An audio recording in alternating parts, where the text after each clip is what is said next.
Good morning. In the previous class we started with the new chapter on matter, and we studied about the intermolecular theory of matter. Now today we are going to start with the new topic, that is change of state of matter. And you know all three states of matter are solid, liquid and gas. Now these change of state from solid to liquid or liquid to gases or vice versa, it depends on these three factors.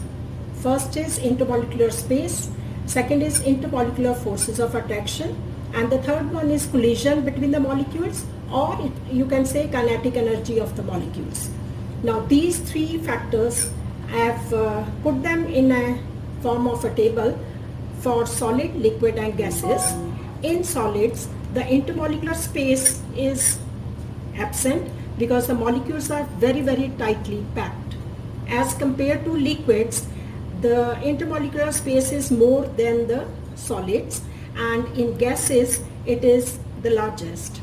Now the second factor is intermolecular forces of attraction. In solids it is the strongest, whereas in case of liquids it is not as strong as the solids have, and in gases the intermolecular forces of attraction is the weakest. Coming to the third point, it is collision. Collision between the molecules, since they are so tightly packed in case of solid, so there is no question of collision in case of solids, but in case of liquids they collide more frequently than in gases. Now here the question can be asked you, what is the reason that they collide more frequently than in gases? The reason is because these molecules in liquids, they travel shorter distance between them, so their frequency of collision is more than the gases, and they can move from one position to another. Now in case of gases, molecules are very far apart from one another and they are randomly moving from one place to another, and collision is there between the molecules as well as with the walls of the container. So when they are colliding with each other and also with the walls of the container, they are exerting pressure on the walls. So the questions I have put up here, one question can be asked you, for example, liquids have the property of being able to flow. What is the reason? The reason is because molecules, they move from one position to another within the liquid. That is, within the liquid they are moving from one place to another, and they are moving with the frequency of collision is taking place more often in case of liquid. So they have the tendency to flow.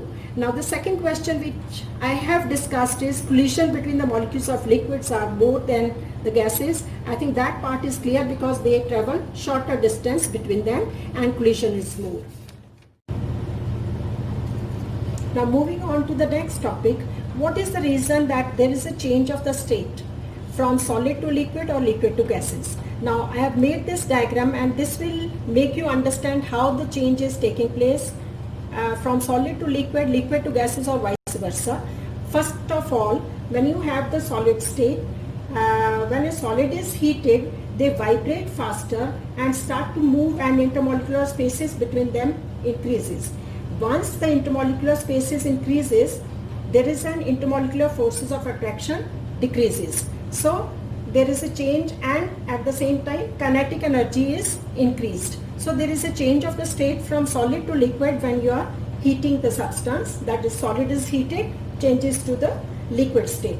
When the molecules are moving randomly and the intermolecular forces of attraction decreases gradually, at a certain point the intermolecular forces become so weak that they are moving far apart from each other, and there is a change of the state from liquid to gaseous state.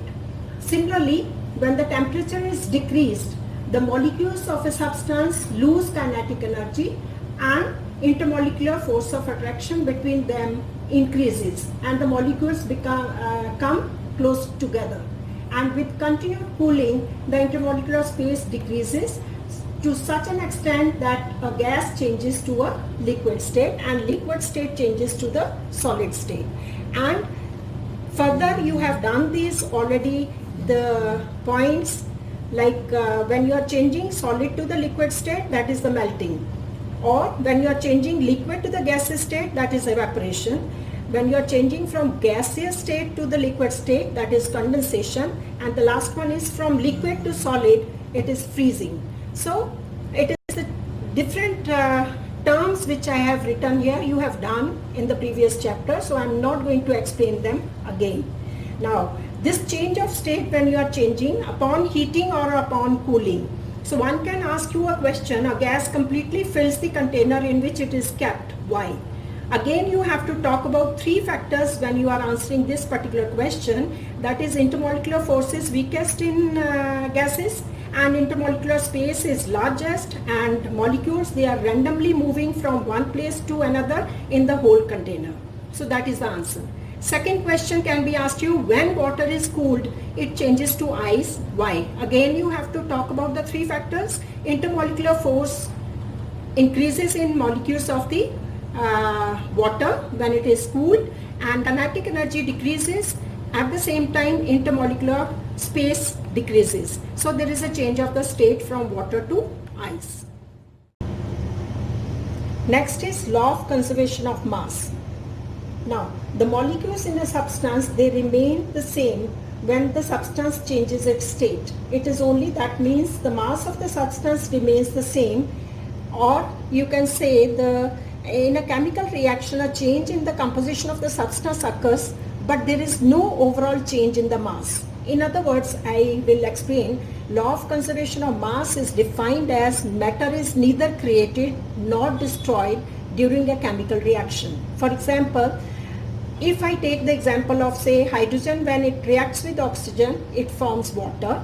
Now, these are the reactants of this reaction. Hydrogen and oxygen are the reactants. That means mass before the reaction, I am talking about the reactant's mass, which is equal to the mass after the reaction, I am talking about the product's mass. That means reactant's mass will be equal to the product's mass, and that is what is law of conservation of mass.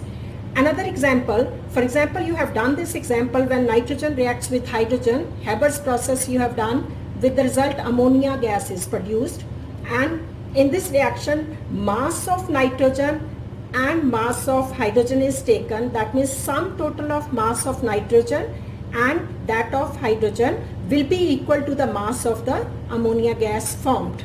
So that means matter is neither created nor destroyed in any chemical reaction. And whenever there is a reaction taking place, it is only the change in the composition, but overall mass of the substance remains the same.